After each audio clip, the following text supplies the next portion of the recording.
Thank you for tuning in to watch our Invest Nashville 2024 launch conference. You're about to watch panel number 2, Prosperity Pathway, a look into how Middle Tennessee is preparing for a sustainable and equitable future. Enjoy. Good morning. I got to tell you, in case you don't know me, there's nothing I love more than sitting on stage with a microphone in my hand. So just a heads up. Good morning, y'all. Good morning. So thanks for being here, everybody. That was a really interesting, it's interesting for an architect to think about how the money flows through the system to fund the projects that we all work on every day. So I think you all know, because you're here, Nashville's growing 30,000 people a year. And that's still true. And that's been true for 15 years and it's continuing. And so that yields no shortage of projects that we all need to work on. So in this panel titled Prosperity Pathway, Development Opportunities Across Middle Tennessee, and the Strategies Needed to Ensure Sustainable and Equitable Growth, this panel is going to discuss the development pipeline and how that activity and investment can help promote a successful future for all here in Nashville. So given this pipeline and all the projects you're working on, this is for each of you. How do you see these investments supporting the population growth as we move forward? Elizabeth? Sure. Good morning, everyone. I'm Elizabeth Goodwin. I'm Senior Managing Director for CBRE. We're a large real estate company. A few blocks that way, I walked over in flip-flops and walked right into this big room of amazing people. And I know a lot of you, a lot of friendly faces. So our pipeline is robust. A lot of projects have been put on hold for the last year or so due to interest rates and the things that we heard about in the panel before. But Nashville is a very interesting market for a lot of national and international investors. And I'll speak to that a little bit because they're both on the construction side. So we're seeing clients from Tokyo and Japan and really all of Asia, and then as well, England, Canada, Israel. And so that's exciting, I think, for me. I'm a Nashville native, born and raised, and went to school in Tennessee. And so just to see Nashville being more than just, you know, Jack Daniels and Johnny Cash and Elvis Presley is pretty exciting. So I think it's the international money. That's what's changed, because for the last 15 years, we've been hot. But really, for the last few years, we've been on an international map. But we still like, look. That's. Yeah, right. Thank you.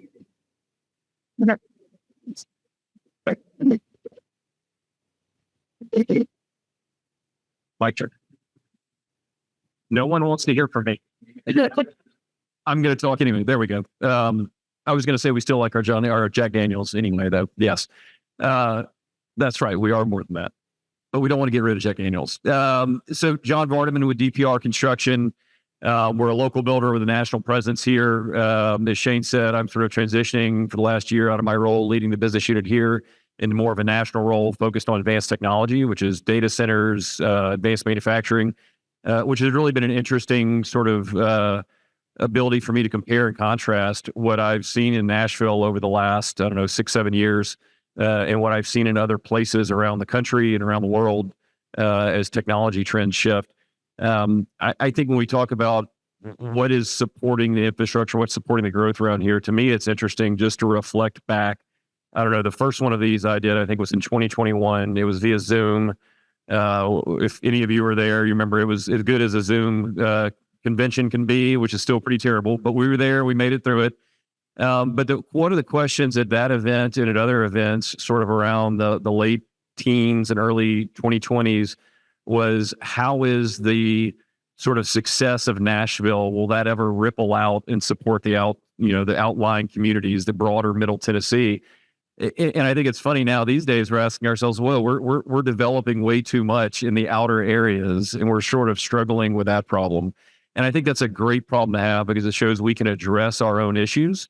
I think these forums like this show great dialogue where we're cooperating, we're communicating.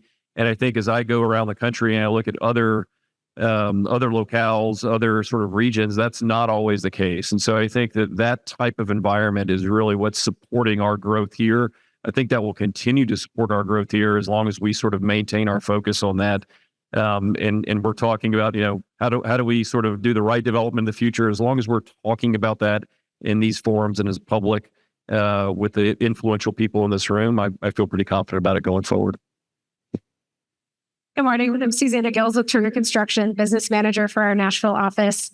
I think just with regard to the current trajectory and the investments that are happening today, it's exciting to be a part of that rising tide that's going to lift all the boats. Yes, it comes with its own challenges of infrastructure, childcare, something that I'm living on a daily basis, education and opportunities. But we're really excited to be, even in Davidson County proper, part of that long-term vision of a solution for what's happening on the East Bank, what we're doing with the Titan Stadium, and really building a neighborhood and a community that can flourish around it. We're really fortunate. It's been mentioned several times, but all of the different industries that call Middle Tennessee home, we're really fortunate for that. And we need to continue to keep a focus on that balance of portfolio, because that diversity of portfolio has helped Nashville weather so many storms that other communities haven't been as fortunate for.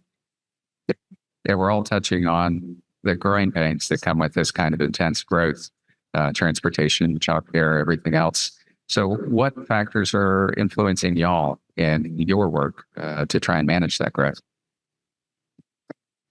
You want me to go first? Suzannah talked a little bit about childcare. That's something that is important for especially the office. All of our new build offices that the developers are doing here in town are focusing more on retail. So it's all mixed use now, and childcare being one of them. The transit, so the mayor's got his transit plan out. That is going to help some of it, alleviate some of the pain, but there's more to that. The airport, I think, has done a really amazing job. When people do fly in and they go through our airport, that's one of the first things they say is, your airport's so nice. And they're not seeing that in other cities. And so I think that's something that we can strive to be in other ways too. And I hope with the transit plan, the smart lights, I don't know what they're called, but where it's kind of like AI and you can get through the intersections faster. If we can get that done quick, I think everybody would pay, what is it, like $6 a year to have that? Do you know what I'm talking about? Well worth it. It would. Yeah. So those are some things I think that we're going to have to educate people on. I think we have all of the ideas in place, but it's educating the general population of things like that. Try this one more time. Oh, it fixed. I think we think about our own growth. There's probably a common concern that we share with many people in the room, and it's our own labor. As you try to grow, you've got to hire great people. It's not an original thought. There's plenty of great people out there. Unfortunately, most of them are probably working for you in this room right now, and vice versa. We're all sort of competing for the same labor pool. But I think what's new, at least to me over the last year, is you've really got to hone in on taking care and sort of organizing your labor, or someone else will organize it for you. Not to get too political, but there's a huge, shift in how labor is handled right now that I think is sort of rippling, and it's not just in factories. It's not just sort of in some outlying places in town. It's all over the place, where you really have to pay attention to your labor force. For us, half of our labor force is sort of traditional, construction management, salary personnel, but half of our employees, including about 200 here in Middle Tennessee, are hourly craft workers. They're swinging hammers and doing drywall, and electricians.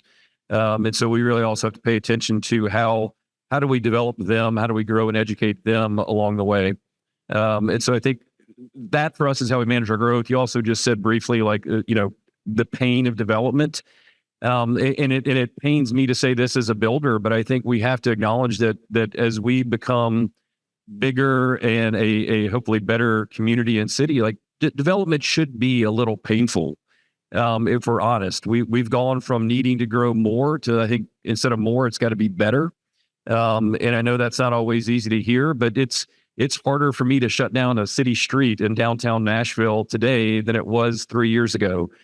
Most of you are probably thankful for that in some small way until you go try to build a building in downtown Nashville, and I have to tell you how hard it is to shut down the street.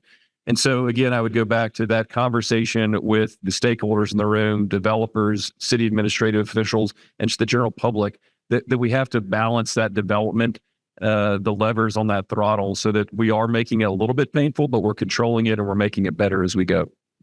Yeah, I would just add that, density has become a 4-letter word in some circles. And in reality, we need the density to bring the transit, to bring the schools, the childcare, the grocers into the neighborhoods, but trying to be part of projects that are doing that in a thoughtful way, and working with clients and teams who are really invested in the long-term viability of the communities that we're serving. Yeah, we're talking about growing pains, but we all have to remember they're way better than shrinking pains. All right. So we're very lucky again to be in this market and to be dealing with those challenges. So, okay, if the region's going to double in population over the next 25 years, over the next generation, it's going to need a lot more infrastructure to support that. And, big infrastructure public projects are slow. So what do y'all know of that's going on in that world, and what initiatives are needed to address the congestion and the accessibility for all this growth? Dedicated funding for transit. I think that's a great one. Suzannah hit on. I think the transit plan is fantastic and gets us moving in the right direction.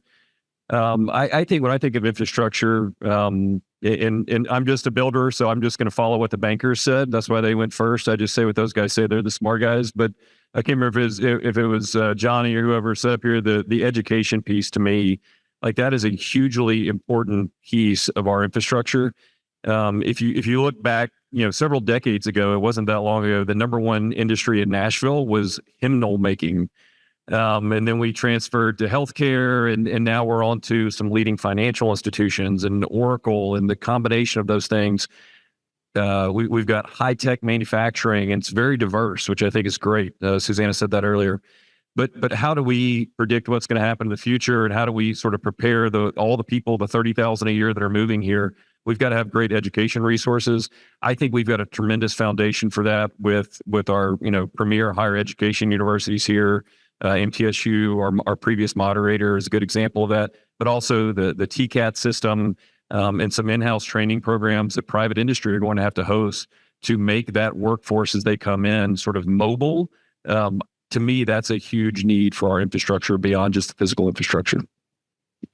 In addition, the public-private partnerships for large projects, but also small projects in Nashville and then the Middle Tennessee. We're also seeing clients come into Nashville and they'll look at Nashville, but it's too congested and there's too much here and there's not enough workforce. And so they're going to Chattanooga or Knoxville. And it's actually, for the first time ever, it's worth it for them to go to a different market. And so I think that growth is going to have to balance out a little bit, or we're just going to have to send them to Knoxville. And I think Williamson County is doing a really good job. The chamber there works well with the Nashville Chamber. And I think the regional mayors all understand and have a good respect for each other. And so tying that to the developers in town to make sure that we're not halting their projects, but allowing them to give us what we want. So like the East Bank, they are putting in childcare, and they're doing it at a lesser rate because the city's supporting that. So it's working together on things like that. Those are all fantastic points, right? It's good to remember that neither the government nor the private sector can do it on their own. Yes. So that's perfect. I'm going to have a couple of individual questions here. I'm going to start with you, Suzannah, if that's all right. So, China, y'all are working on the East Bank, which is a huge project. So what are some key considerations for that you see delivering a great impact for Nashvillians? Yeah, so we're really fortunate in Nashville on the East Bank. We're able to be partners with the Tennessee Builders Alliance. We're one of the main builders in that team makeup. And then we're also teamed with Fallon Company and their East Bank development. So that's the first 30 acres of, a 20-year project, multi-generational project that will really convert underutilized parking lots to a family-friendly neighborhood that will be fully mixed use. They're going for residential. They're going for 3 hotels. They're hoping to put an office building in there at some point once it makes sense. And, ground floor retail activation. And the majority, a great portion of that, 45%, I'm making sure I have my stats right here, 45% of those units that are going to be built from a residential standpoint are going to be available to folks who make 80% or less of the average median income in Nashville. And that'll be part of the very first building coming out of the ground. It's not going to be relegated to a single building or a single part of the neighborhood. It'll be mixed throughout, which is going to be really great. And I think about the Titan Stadium right now. It, is activated for the 8 or 9 home games a year, and where I've been to it for a concert once or twice, so the Music City Marathon. But the new stadium is going to be available 365 days a year to the community for a community center for, going into the restaurant that's on the ground level or going into the gift shop on the ground level. But I think from a bigger picture, both of these developments hand in hand are going to have a huge impact on the future of Nashville from a sustainability standpoint and from a resiliency standpoint, because we all know that the East Bank is very prone to flooding. That's what it's been historically, is kind of just this open swath of land that absorbs floods as they come throughout time. And we're focused right these days on helping make sure that from a flooding standpoint, from a heat standpoint, from a tornado standpoint, right, that the resiliency of this neighborhood is considered day one and not as an afterthought. And I think East Bank Boulevard is going to be really great for that full neighborhood, because it'll be part of that complete streets network that Metro is looking to build. It'll have transit, it'll have bike lanes, it'll have just this less vehicle dependency that we all want in our neighborhood. It's just whether, we can force it into what's existing, what's pre-existing. And then from our standpoint, with what we're building out on the East Bank with the Titan Stadium, we're really getting to pilot a program called TC2 from a workforce development standpoint. John's mentioned this. We're getting to partner with small, minority, and diverse businesses as both general contractor partners and trade partners that are going to have a handprint on the Titan Stadium and the East Bank project. And just really excited about the impact of having local builders get to build the project, not necessarily importing them from out of state or out of town. It's a lot of stuff. It is. A lot of benefit. That's great. So, John, DPR is obviously a large, significant national player in the construction industry and an expert in VDC, virtual design and construction. So virtual design and construction is where they essentially 3D model what they're going to build in real life in the computer first, so that they can anticipate challenges and keep them from being unpleasant surprises during construction. How is that adding value to your projects? And are there other things that you're doing to provide support for this crazy, intense growth? Yeah, I think we really try to leverage technology on our projects for a couple different reasons. I think first and foremost is that there are no simple projects. There's none left anymore. If you're doing any sort of development, construction, design, advising clients, it's sort of like shade tree mechanics. I don't know when the last time any of you took your car to be worked on and how many computer chips in your car. It's very much the same thing with construction these days. We just completed a downtown entertainment venue with Centric, also known as a honky tonk for those of you who are local here. And there's 5 people in the state that can work on the AC system. So that's not a simple building, right? There's people flying in to do the lighting controls on the building. And that's just one small example. So we look at technology because we can really help people visualize the first V there, what the project's going to be, and really communicate and get everyone on the same page. I think the second reason we do that is because it goes back to the labor force. One, I just think I'm very passionate about shortage of labor and the need to take care of your labor force and educate them continually. And that's what folks want these days. Again, there's no shade tree mechanics because you can't go work that way. And most folks, there's not a lot of folks that came up swinging a hammer through the trades, right? They all came up playing video games. And so we leverage that technology to take advantage of the workforce to build new and innovative ways to provide more value to the clients and help deliver these complex projects. They all came out playing video games. That's a good one.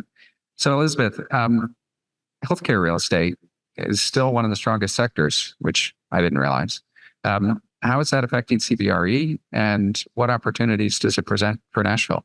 Well, I love this question. And Ann McGinn is out in the audience. She is on our multifamily team. And we were laughing because as part of it, you asked specifically about multifamily. And I'm like, who wouldn't want to be close to a healthcare system? Like our retail brokers, our multifamily brokers. In Nashville in particular, a lot of healthcare is in the Midtown area. And you are seeing developers investing more in that area when they can have the opportunity for growth over there. Hines and GBT are doing developments on that side of town, and people are seeing the value there. You've got doctors and nurses that need apartments or short-term rentals, or you have people who have family members that are in the hospital for an extended period of time. Vanderbilt Children's Hospital is a great example of that. And so offering some extended stay options for them is definitely something that people are looking at near healthcare. One of our stats is EDs and meds and beds. This is across CBRE. So Nashville is prime for that because we already talked about our education system, our higher education system. And then the beds, so the number of multifamily projects that we have, there's been a slowdown, so I think it'll continue to start to level out, but we're still going to see a growth there with the population growth as well. And then healthcare, of course, being hot in Nashville from a private side, private healthcare in Nashville is a huge sector, will continue to be a huge sector. So our clients would love to be near the healthcare areas of town, and also healthcare is moving outside of the city as well. Vanderbilt's doing a lot in the region too. It's great. Yeah. Heads and beds and meds. Yeah, there you go. All right. So wrapping up, looking forward, how do all these projects in the pipeline create pathways to prosperity for Nashville and its citizens? And how is all of this development changing things around here? Me first? One thing that we haven't touched on is diversity. So Nashville is a diverse market, and I think that we're going to have to work together in that respect. And for real estate in particular, people don't go to college saying, I want to be a real estate broker. And so we're having to educate the younger population, more diverse population on it being an option. We have 2 interns. I'm going to give you guys a shout out back there from TSU that just graduated. And so it's educating them. They're business majors. And so they might not have known about real estate if we hadn't invited them to all the things that we drag them to like this. And so I think that that's going to be important for our growth. It's something that we can tap into that hasn't historically been utilized. I think just, again, it goes back to diversity, and I agree, we're super diverse. And I think the more we can sort of spread that diversity out across all of the Middle Tennessee area, the better. But I think that creates such opportunity. And you look back at sort of the vision, when the keynote speaker was up, she's talking about the vision of the mayor to sort of create this out of nothing. And you can kind of go down Nashville's history and sort of see the Music City Center, and now we've got the East Bank coming alive. What is going to be that next vision for that next big thing in Nashville that's going to be even bigger and better and sort of propel us and keep moving us forward. But I do think those things are out there that are creating tremendous amounts of opportunity, so that no matter what you want to do, you're going to be able to do it here in Nashville. So not only are we going to continue to attract more people, the folks that are, we're all raising kids, I think, in this area. Many of the people in this room are. I mean, there's just tremendous opportunities for them not only to be reared here, as my mother would say. You rear kids, you don't raise them, but to sort of raise your family here, and then you've got tremendous educational opportunities and then tremendous business opportunities to stay here as well and do a wide variety of things that are really helping to impact events globally. It's not just sort of, cottage industries here. It's really impacting the world stage. I think from our standpoint, just looking into the future generations, we're really fortunate to get to have the Titan Stadium as an opportunity for the Tennessee Builders Alliance and Turner Construction to pilot a really game-changing workforce development program, right? We call it TC2, and we've graduated our first cohort here a couple of weeks ago. 6 of those folks went through the program. It's a 4-week program. They got their NCCER certification. They get OSHA 10 certified. They get paid for the 4 weeks, and they come out with a full set of tools and personal protective equipment, and they're ready to get to work. They could take that and go to a TCAP program to focus on building construction trades, continuing that education. But all 6 of them actually opted to take a job opportunity with either Turner or Jones Brothers, one of our contractors on the Titans project. And really, it's a game changer for those folks. They were not, considering a career in construction. They might have had a run-in with the justice system in the past, and it might have prevented them from having an opportunity in the workforce previously. And then the cohort that's underway right now is a lot of high school students. We were recruited directly from graduating high school seniors who weren't set on a 4-year college being the right path for them. And now they have this career, similar to what Elizabeth mentioned about no one goes to college and decides to get into real estate. Very few, myself included, go, to a 4-year education and decide to get into construction until they've experienced it firsthand. So in addition to this program where we're really focusing on the non-traditional workforce, the non-traditional recruiting in promise zones to make sure that, all of Nashville gets a chance to touch this project and to be lifted up by it. We're starting at the ground level in K through 12 education to just expose folks to this industry and the opportunities that exist in it. And it's thrilling to get to have the partnership to launch all of this with the Titan Stadium and then continue it throughout the community. It's wonderful that all 3 of you touched on the same thing, which is investing in people. As an architect, I'm always hearing about how our development projects displace people and add traffic and cause all these concerns back to the growing pains. And all of you are talking about how these investments can help the people that make up this community. So thank you all for your involvement in this and your insights, and we really appreciate it. On to the next panel.